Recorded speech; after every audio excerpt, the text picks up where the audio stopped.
Now he is in your heart. He has given you his spirit. And wherever the spirit of the Lord is, there is liberty, but you have to speak that liberty to be. You know those times where you feel so far away from God.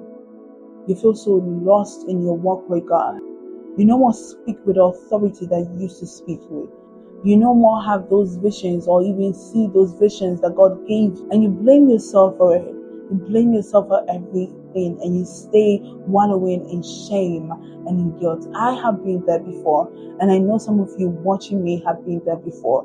But I'm here to let you know that those things that we are experiencing are signs that there is some demonic operation going on around us. Because wherever they are, they want to make sure that their victim stays mute and blind. So let's go to Matthew chapter 9, verse 32 and 33, and then Matthew chapter 12, verse 22. So Matthew chapter 9, verse 33 and 32 and 33, it says, as they went out, behold, they brought to him a man mute and demon possessed. And when the demon was cast out, the mute spoke, and the multitudes marveled, saying, it was never seen like this in Israel. And then you go to Matthew chapter 12, verse 22, it says, then one was brought to him who was demon possessed, blind and mute. He healed him so that the blind and mute man both spoke and saw. So we see some of the numerous miracles he did. But anytime we read these passages, we see the miracles, but we don't see the cause that actually led to these people being mute and blind. And here the Bible is specifically letting us know that it was because there was a demonic operation happening there. So let's come to our spiritual lives.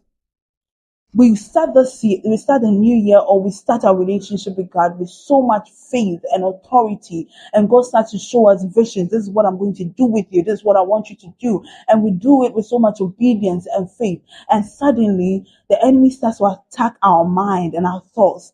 And suddenly we are starting to lose faith little by little. Suddenly we don't speak with authority. He wants to keep you mute and blind, so that you don't see the visions that God has for you. The visions that he showed you that made you have faith that he was taking you somewhere, and that made you move with action. You don't want to see it.